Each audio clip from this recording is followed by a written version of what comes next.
Welcome to Spartan Up Podcast. We're here in the Amy Barn. Johnny Waite, Sephra, Tim Nye, Joe DeSena, and Marion behind the camera. This one is brought to you by water.org. Check it out. Very important charity helping people around the world with fresh water. Jesse Itzler is our topic this week, or our subject this week, I should say. Famous for the concept of living with seals. This guy takes immersive learning and takes it to the nth degree. Whole new level. I mean, in the water, human seals, animal seals. Well, I'll tell you what. What are we talking about here? Stay tuned, and you're about to find out. All righty.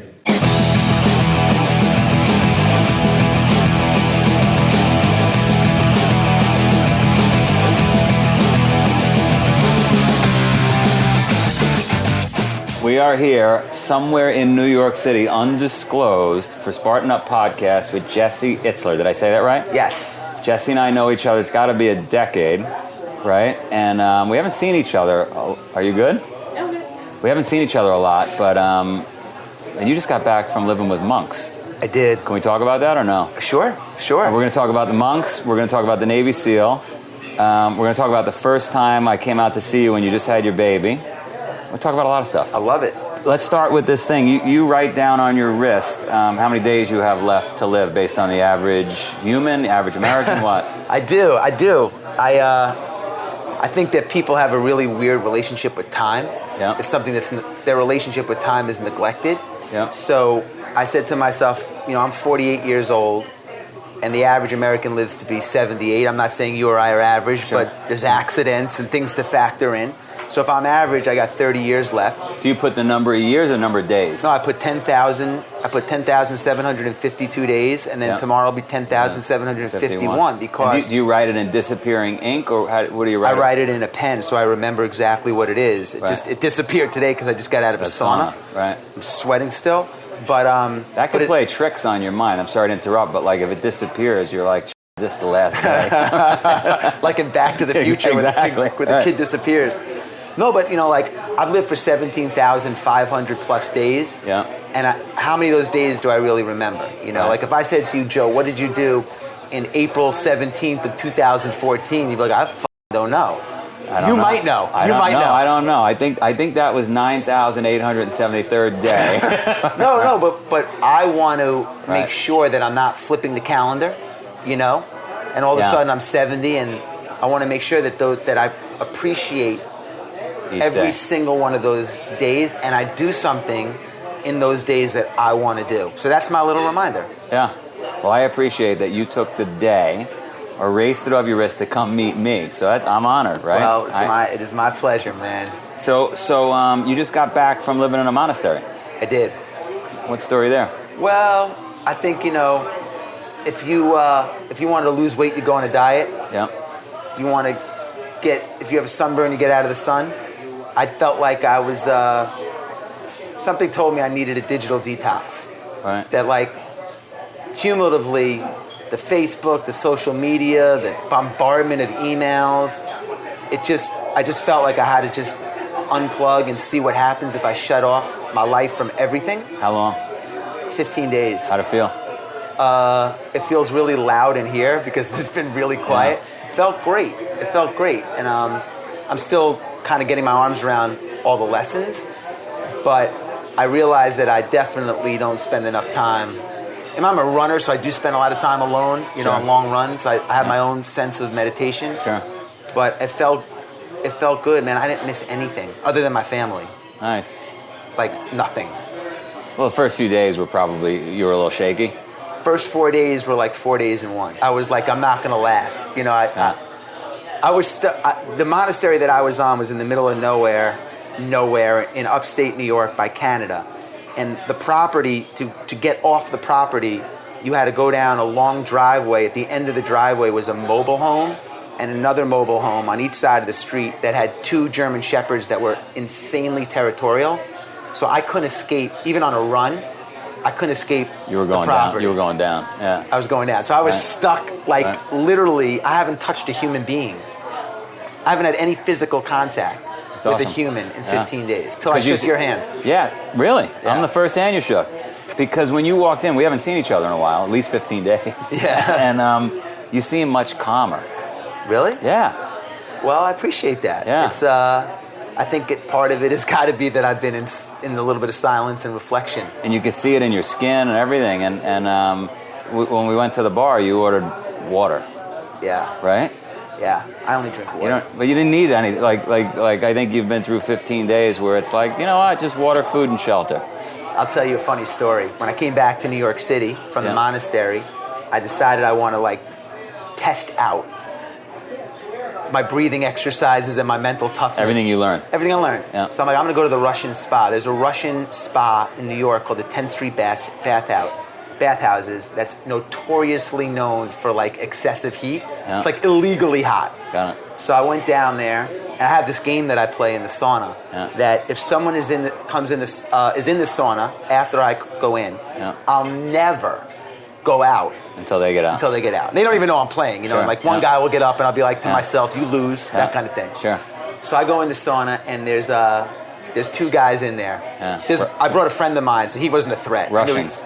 One's a Russian. You're Grizzly dead. Adams. You're dead. Grizzly Adams, beard, tattoos, and he's deep breathing. Oh. So I said, "This is gonna be a battle." Yeah. And But you're coming off 15 days in the monastery. yeah, so I go into my zone. Yeah. The first guy that's in there, he gets out, dumps a bucket of water, mumbles some stuff, like fails. Easy competition. You lose. Yeah. And now it's me. But Beard, you and Beard. Me and the Russian guy, and I couldn't take it. Wow. And it got to a point where I'm thinking to myself, where's this guy been? Where in the world is this guy I'll tell you been? where he's been in Siberia taking cold showers. You got nothing Still on. sweating. So I bailed, and I realized I got work to do. Were you okay with it based on the 15 days in the monastery? Hey, it's okay to lose? Like, did you have any, or do you still have the New York, I will die before I lose? No, I got the Russian gentleman is in my head. Yeah, I'm competitive. So you and I saw each other in California. I don't know. How old is your son? My son is almost 8. So it had to be 8 years ago, Yeah. right? Yeah. 8 years ago, we're in California, and we sit down with your wife, and I decide to impart my theory on child rearing to you and your wife. And I said, look, this is going to sound crazy, but with my kids, what I did was I brought in a kung fu master from China that speaks no English, and it's kind of like the Pink Panther. Probably a lot of people watching don't remember the show, but you do, where he'd come home and get tested and attacked by a Chinese guy. And my thinking was, I'm gonna train the kids, kind of like just brushing your teeth in the morning. Like, they're gonna wake up every morning, 5:45 a.m. They're gonna get their asses kicked, and then they're gonna do it again at night. We're gonna do 7 days a week, so they don't know that. Like, this is what you do every day. Right. Every single day you do it, like eating, like brushing your teeth. I never want to have a day off. And you guys looked at me with a little skepticism, but maybe you were buying in a little bit. I'm not sure. What were you thinking? Well, if you remember, my wife kind of looked at me like, who is your friend? Are all you? I just kind of like, I'm still new in my relationship. Are all your friends like this? Right. And I looked at you like, tell me more.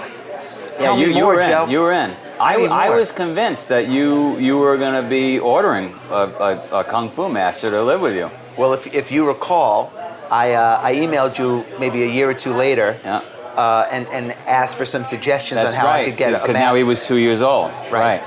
And you needed a master. But Well, you didn't do it. I didn't do it, but you were updating me that your son had run a marathon. Your son was. You sent me a video of, I don't know if you recall, doing some kung fu. Doing kung fu. I showed my wife, and I'm like, remember the guy you thought was nuts? Yeah. Look at this video. Got it. Tell me how nuts he is. That's You right. know what she said? All right. Get the master. master. Nice. Yeah. It really does depend, like everything in life, on who the person is that comes to train. And I said to you, for those new parents out there that are thinking of doing this, you really can't be in the room when the training begins, because the kids are upset.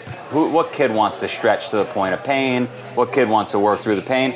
But just after a couple of years, they get used to it, and they roll with it, right? I love it. There's so many valuable lessons. I don't think, I'm a parent of 4 now, so a lot's changed in those years. But I think that there's a lot of lessons there, and a lot of people aren't going to go to the extreme of living on a monastery or hiring a master. Right. And I don't think they have to. Sure. But the principle of doing things that are hard every day, as an adult or with your kids, I think, personally, is the single greatest blessing you can give a kid or yourself. And, I hired a Navy SEAL to live with me. But, one of the big takeaways from me... That was your first book. What was the name of the book? Living with the SEAL. Living with the SEAL. How could people find out about it? Living with the SEAL. It's on Amazon, right. all your bookstores. Yep. Whatever thought you have right now, I just want to tell the audience, I'm on a train a year ago, and I see people sitting there reading Living with a SEAL. And I'm like, move the book. Just so you know, I know that guy.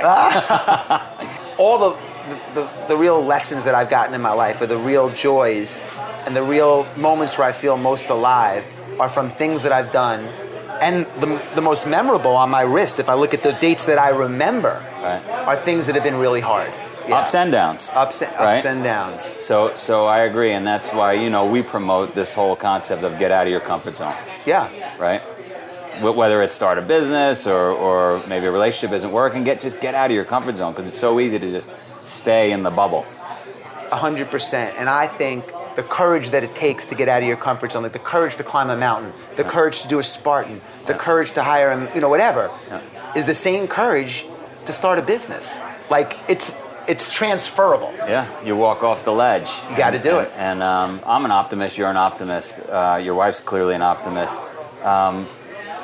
If you sat and you made a business plan that's really tight, and you thought through all the things that could go wrong, you probably talk yourself out of it, right? And optimists don't see all the trouble. Absolutely. Right. And I think an optimist doesn't seek validation.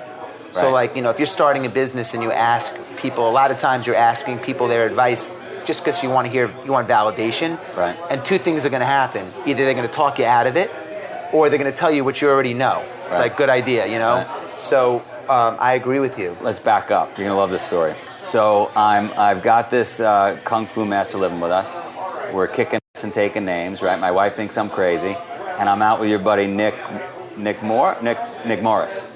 I'm out with Nick Morris. Great guy. And I'm telling him about how great I am as a dad because I got this Kung Fu master, right? And I'm bragging. And he goes, let me tell you a story about my friend growing up. I don't know if you know the story or not. He goes, I'm living in Seattle, and this ex-Green Beret dad has two boys that are my friends. They play football and they wrestle. The dad's the coach for both. The dad puts the two boys down the basement every night and blindfolds them and makes them wrestle in the dark. 1 hour after dinner. Stop it. Swear to God. So I'm listening to the story. I don't know anything about wrestling at this point. Nothing. Right? And I'm thinking Kung Fu, like Bruce Lee, Kung Fu would be the way to go. But I'm listening to the story. And he says every night, 10 years down the base, to the point where like the neighbors were calling social services. The mom wants to leave the dad. This is religious. 7 days a week down the basement, blindfolded in the dark. The two brothers rise to Olympic level wrestlers. Because if you could wrestle in the dark blindfolded, you could certainly wrestle in the light. Anyway, they don't medal in the Olympics. One becomes the coach at Stanford.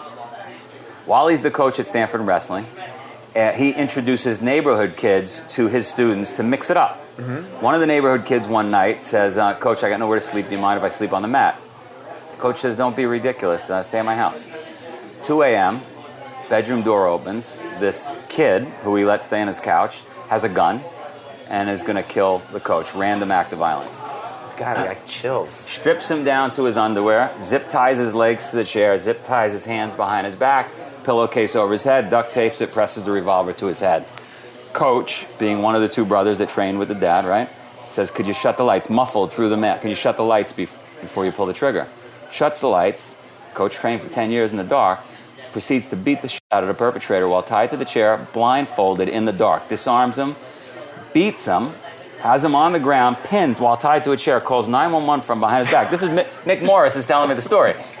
So, Stanford police break down the door, come in and find a scene that looks like Pulp Fiction.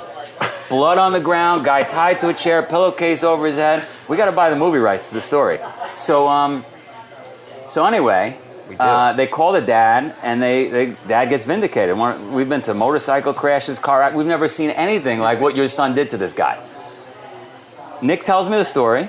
I call my wife. I said, we're going to California tomorrow.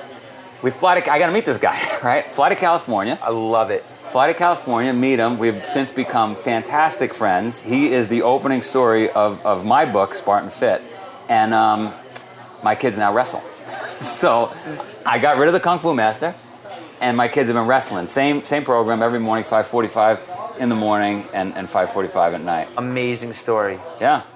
So that's what we're talking about at Spartan, and that's what I think you're talking about, which is, look, life is going to throw obstacles your way. You can't stop that. And don't sit here and tell me, well, things didn't work out in my life because I had more obstacles than you. Bullshit. It's how you react to those obstacles. That's it. Right? That's all that matters, because you're gonna get certain obstacles. I'm gonna get certain obstacles. Yeah, there's a book called Man's Search for Meaning by Viktor Frankl, and it's a classic book. Millions of copies have been sold, and that's one of the principles that you can't control. You have no control over events that happen, right. But the only thing you control is how you deal with it. And he was a concentration camp survivor, and what he did was the book. One of the premises of the book, it's amazing. I read it at the monastery twice. Is instead of focusing on why people didn't survive at concentration camps, he focused on why people did, the few that, those that did. Sure. And it was around, a lot of it had to do with how they dealt with the adversity that they had no real control over. Sure. And how they approached it. The other part of the book that was interesting is once you have a why, you figure out the how. His why was, I have to write this book of survival. Oh, I like that. And he figured out the how was all the techniques he did to survive. Now, some of it was luck. Right. But he had a very, very strong why. Once people lost their why, the next day it was over. Sure. Done. And they say that in business too, right? You've got to have a why. And so I tell people all the time, you got to find your true north, which is your why. Because if you don't know where you're going, guaranteed you're not getting there. Do you know what yours is? I think it's to help people. I want to get 100 million people off the couch and healthy. So that's my goal. My why and my true north has changed. There was a period of time where I just wanted to make money. That was my thing. I saw my dad lose a bunch of money.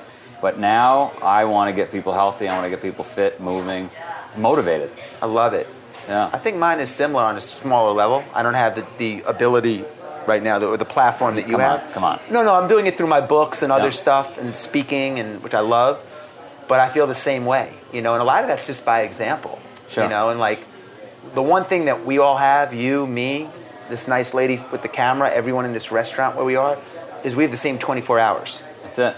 We're all dealt the same 24 hours. Right. And I was just telling someone the other day that when I started running, I could run 2 miles. That was my goal. That if I could run 18 minutes, 9-minute pace, 2 miles, I was a quote-unquote runner. Right. So I worked up to that goal. Fast forward maybe 4 or 5 years. Sure. Same body, not very strong, same legs, same everything God gave me. Nothing changed. Yep. Except I took that 2 miles to 100 miles nonstop. Nice. But the only thing that changed was my approach in my mind. Right? Yeah. So it's the same thing with someone that's on a couch that says, oh, I can't do a Spartan, I can't do this, I can't start a business, or whatever the blocking is. Sure. Once the mindset changes, I was under indexing by 98 miles. That's right. Like, if I'm under indexing there, where else in my life am I under indexing? So I spend a lot of time thinking about my relationship with time, and someone recently asked me what was in my Netflix catalog, which, like people I guess have a net. And I said that I realized that I was watching a lot of sports. So my thing was football. Right. Watching a game on Saturday, 2 pro games Sunday, Monday night football, Thursday night football. Wow. I realized I was spending like 20 hours a week. Right. So I went back to my 30 years left on Earth. Yeah. And at that rate, if I cut it out, I would get 36,000 hours of time back. Right. So I did.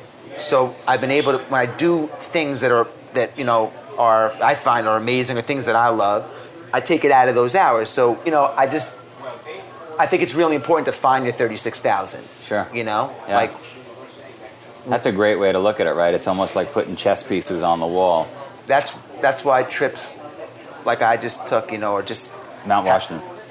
Mount Washington was a great example of time. When we broke the hike up into 2 days. Yeah. It's minus 35 degrees and 70 mile an hour winds at the summit. Yeah. So we climbed halfway up, and then we got to the halfway point, our base camp at 2 p.m, and we slept outside. Yeah. So we're in our sleeping bags, Frozen. freezing, Yeah. and we're not moving until 7 a.m. the next day to start the second half of the climb. So from at 2 o'clock, we're sitting there, we're talking, surviving, you know. And I said to one of the guys after like 4 or 5 hours, I'm like, what time is it? He's like, it's 2:17. I'm like, what? 17 minutes went by. I'm like, are you kidding me? Yeah. And I realized that if I stayed on Mount Washington, I'd live to be 380. There you go. How do you stop the clock? You know, Right. I want to, that's what, Right. we all want to stop the clock. I got Right. 4 kids, man. I want as much time with my kids as I can get. How do you stop the clock? You stop the clock by stopping all the arrows that come at you all day. That's why I needed a digital detox. Yeah. And my first 4 or 5 days of the monastery, I had the same feeling. I'm like, holy shit. It's only been 3 days. Sure. Impossible. Yeah. But what was interesting is week 2 went like that because I got in the routine of the monastery. Sure. Right.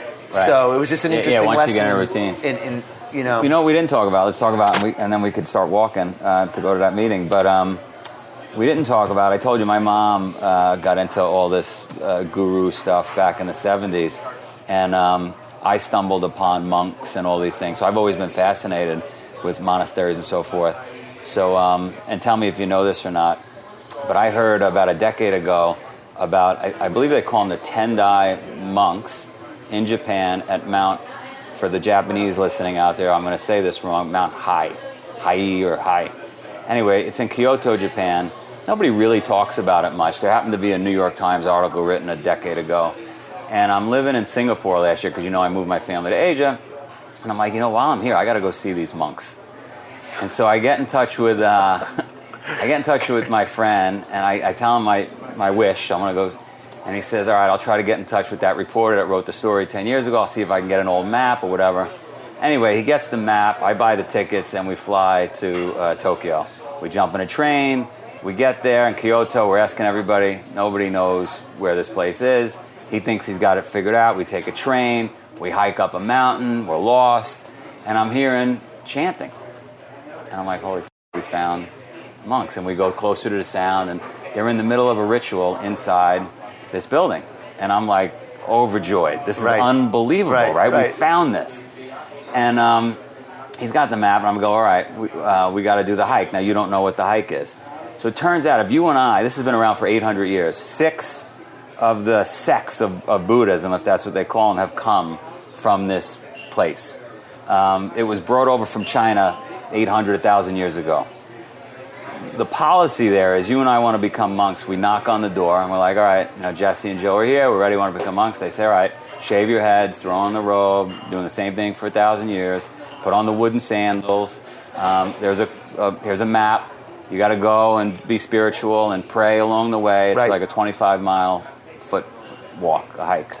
So you do it. You and I, we got to do it for 100 days, right? Show our commitment. So 100 days in a row. It takes like 12 hours because you're praying. You're not running, right? You're in wooden sandals through the mountains. So we knock out 100 days. We knock on the door. We're like, all right, give us our certificate. We're ready to be monks. They're like, hey, good job. Take this sword, and here's this rope. You've got 800 more days to go. If you decide to quit, you've got to kill yourself on the course. Come on. Swear to God. Come on. I swear to God. So I'm like, I got to go see these guys. These guys make the rest of the thing. I swear to God. I swear to God. So I go, me and my buddy, we get a little lost. We find the course, and along the way, you see the tombstones of the guys that couldn't take it. Hung themselves. I swear to God. So it's so crazy that I'm like, and you know where I'm going with this, I'm like, I got to bring my kids here. My kids have to do this course because I got to show them the quitters. I got to show them the guys that couldn't make it, the tombstones, and say, look, you don't want to be a quitter. This guy killed himself. So I take my family, because I did the course with my friend, right? And I think I know the course now. It's in the woods or whatever. And I take my family and the nanny, because I got a 3-year-old, I got 4 kids, my wife. I can't tell them that we're going to go on a 25-mile hike on this thing. So I'm like, oh, we're just going to go out a little bit, and it's cold.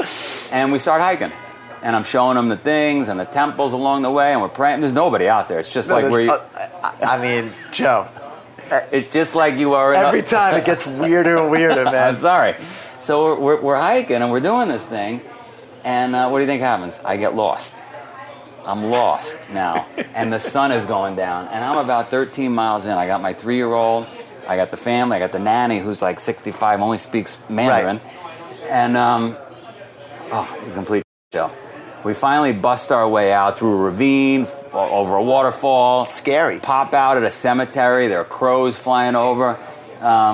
But it was a wake-up call. Like, so to put things in perspective, like you just did in the monastery, whenever I'm having a bad day, we all have bad days, I say, well, I'm not doing 900 days on that mountain. Right. Right? Exactly. I got a different frame of reference.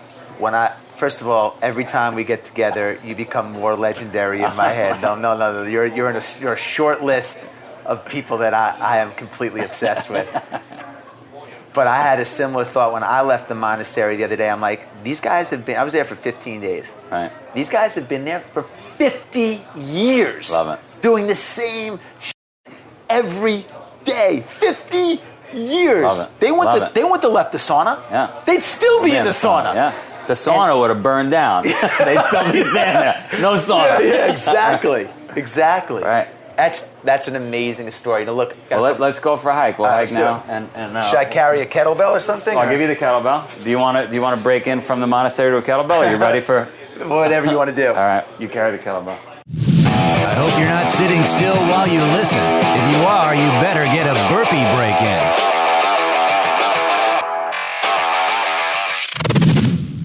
Okay, so next week, Jeff Gomez. He's a transmedia storyteller. I had to figure out what that meant. It means telling a story across all different media arrays, devices, platforms. Fantastic. How can you tell your own story? And he teaches us really good tactics and ways to do that. So fascinating interview. I mean, he's on par with like helping out the Avatars and the Tolkiens and all of those magic fairy realms that I love. So it's a really great interview. And if you don't want to miss it, make sure that you subscribe, whether it's on iTunes or YouTube. Just subscribe so we can let you know when new episodes are coming out. You can watch this one. You can share with your friends. Get them to join us on our mission to rip people off the couch and change lives. I helped this guy lose weight. I started carrying more weight as he lost weight, but it was a sandbag they confiscated in an airport. So I wanted to keep it going, you know. I told my wife, order me a 20-pound kettlebell, and she screwed up and ordered me 20 kgs. So because of Spartan, I couldn't, I wasn't going to. So it's 45 pounds, which is a bit of a pain in the neck. Would you like me to carry it? I would love for you to carry it. That's a lot of weight. That's no joke. Got that? Yeah. Yeah. So If I decide that I'm going to help someone lose weight, yep. I'm going to have a different incentive than carrying this thing around. Yeah. No, the kettlebell changes the... Oh, right. We got to go back and forth. That's okay. The kettlebell changes the game. My feeling is it changes your frame of reference. So what it does is you don't complain anymore. No. I don't even know. I don't know what kettlebell you're even talking about right now. What you don't know is I've had many kettlebells. They confiscate them sometimes in the airport, and I got to get new kettlebells. Tell you what, I don't want you to drop it out of your hand until we get to the meeting place right now because of what happened with the Russian. One thing we didn't talk about that we can talk about is my experience with the Navy SEAL. Yeah, talk about it. This wasn't planned, but I was doing a race in San Diego that was a 24-hour race. And all this guy had was a fold-up chair, 3 items, a box of water, and 1 bag of crackers. So I'm like, how in the world is this guy going to run for 24 hours with that much weight and that food? And sure enough, at mile 70, he had, because of his weight, he had broken all the metatarsals, the small bones in both of his feet. He crushed them. And because he only had crackers, he had kidney failure. He was peeing blood, sitting down in his chair. So my reaction is, we got to get this guy a medic, you know? And I watched this guy duct tape his feet, get out of the chair, and run another 30 miles. So I said to myself, whatever makes this guy tick, whatever it is that got him out of the chair, whatever that drive is, if any of that could rub off on me, then, you know, my life would be that much better. I Googled him, saw he was a Navy SEAL, cold called him. Yeah, so he moved in with me for a month. And the rule was I had to do everything that he said, otherwise he was going to go home. I wrote a book about it. And that's the book, Living with a SEAL. Yeah.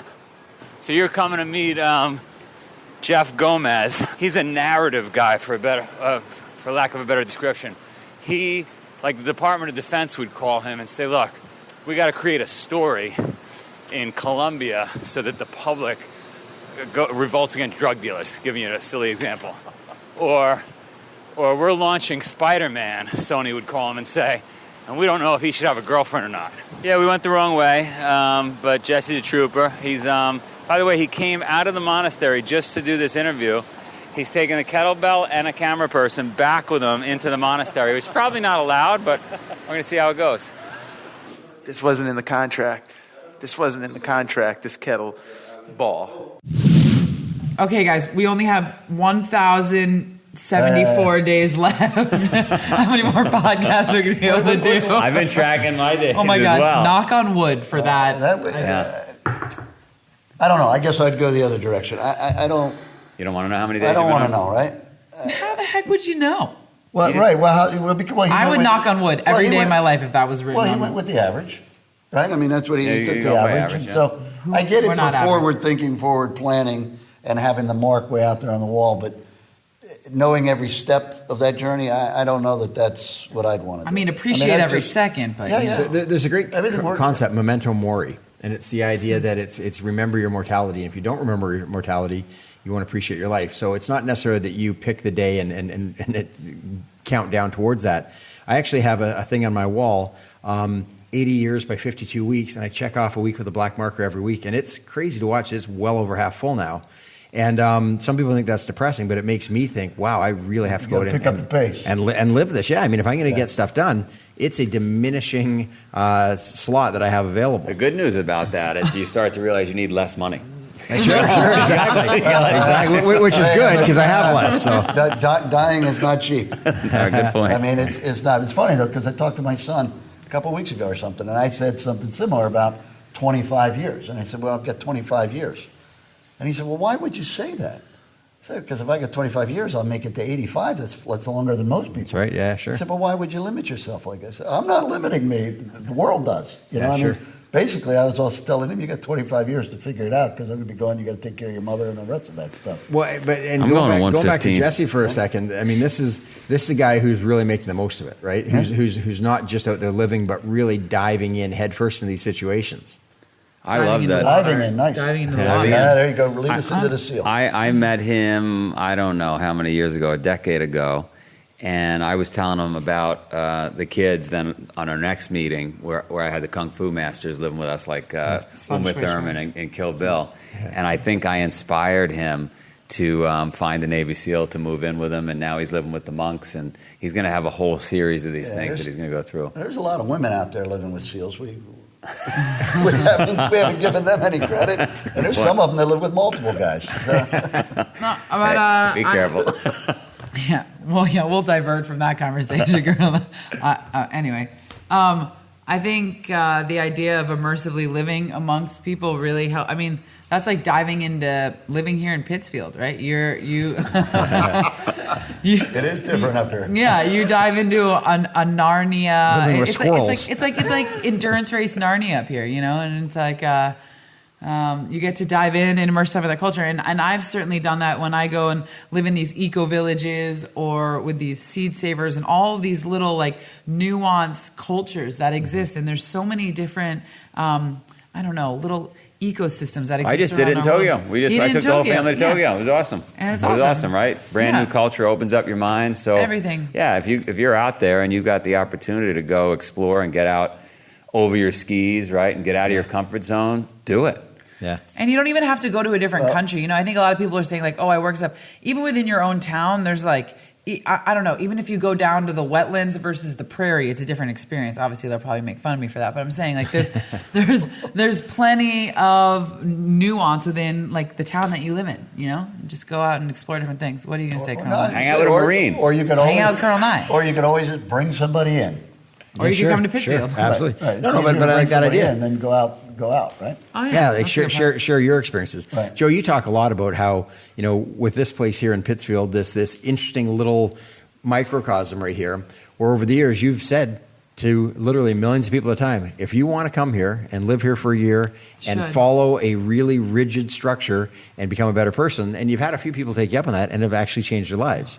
I know a few Lots of people who've come apples. up and lived in the cabin and ground it out and climbed up and down that mountain every day and eaten a Spartan, and I use that in the literal term, diet. And it really does.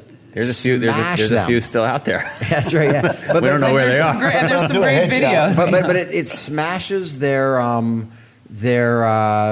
stasis. Yes. And turns their life upside down. Forces them to change. Turns their life upside down. Creates a new frame of reference. Yep. And so whether you're going to be like Jesse and find these very specific people to go live with, come somewhere like Pittsfield and like really let go of everything. There's a great documentary about a family who decided for a full year to go completely off the grid and not communicate by email, not watch television, not have any electricity.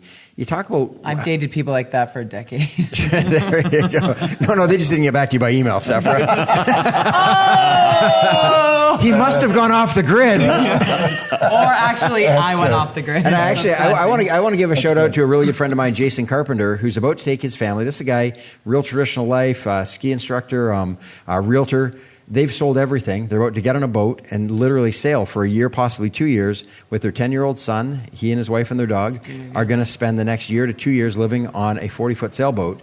And people think he's crazy. But you know what? What he says is, it is going to change everything. I'm not going to be there forever. I'm going to come back and go back in the real world. But man, will I have a different frame of reference. So just that idea about throwing yourself full tilt into something and just shattering all your preconceived ideas, it's going to benefit you in some way or another. And if you're nervous about that, tune in to Spartan.com/podcast, because I'm sure one of the podcasts you listen to or read about or check on us with will rip you out of your comfort zone, get you out over your skis, and who knows, put you on a sailboat and sail you around the world. There you go. Hey, water.org?